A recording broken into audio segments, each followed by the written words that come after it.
বাংলাদেশ থেকে আমরা আমাদের ইচ্ছা ছিল যদি আমাদের সুযোগ থাকতো তাহলে আমরা সেই ফিলিস্তিনের পবিত্র ভূখণ্ডে গিয়ে ইসরায়েলি আগ্রাসন বন্ধ করার জন্য আমাদের আজকে আমরা পারি নাই। আজকে মুসলিম বিশ্বে অনেক বাঘা বাঘা মুসলমান দেশ আজকে তারা নিশ্চুপ। তাদের এই নীরবতাকে এই আগ্রাসী ইসরায়েলি বাহিনী এই এই এই আপনার রোহিঙ্গা তারা হচ্ছে বিচ্ছিন্নতাবাদী।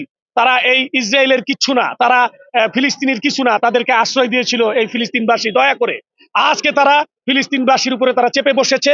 আজকে ইসলামিক বড় বড় ইসলামিক স্টেটের নেতাগুলো আজকে নিশ্চুপ বিদায়ী তারা নির্বিচারে হত্যা করার, অসহায় ফিলিস্তিনি শিশু নারীদেরকে হত্যা করার তারা সাহস পাচ্ছে।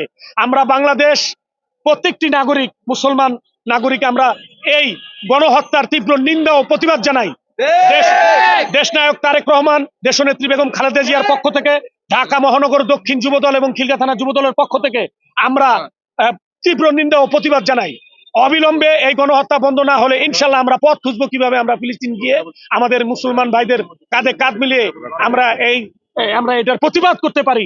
সেই লক্ষ্যে আমরা আগামী দিন ইনশাল্লাহ আল্লাহর কাছে আমরা ফরিয়াদ জানাই, আল্লাহ তাআলা এই ইসরায়েলি দখলদার বিক্ষিপ্ত বাহিনীকে আল্লাহ ধ্বংস করে দেও। বাংলাদেশ জিন্দাবাদ, বাংলাদেশ জাতীয়তাবাদী যুবদল জিন্দাবাদ, খিলগা থানা যুবদল জিন্দাবাদ, তারেক রহমান জিন্দাবাদ, খালেদা জিয়া জিন্দাবাদ।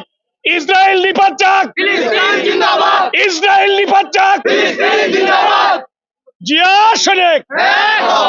পশ্চিমা বিশ্ব যেই মানবতার তকমা ছড়িয়ে আসলে তারা মানবতা বিরোধী যে কার্যক্রম তারা করছে, তারা নিরীহ বেসামরিক যে ফিলিস্তিনি নাগরিক, অসহায় শিশু, নারী এবং বৃদ্ধদেরকে নির্বিচারে মানবাধিকার লঙ্ঘন করে এবং আন্তর্জাতিক আইন এবং জাতিসংঘের যে আইন আছে সেই সমস্ত আইন লঙ্ঘন করে তারা নির্বিচারে পাখির মতো তারা মানুষ হত্যা করছে।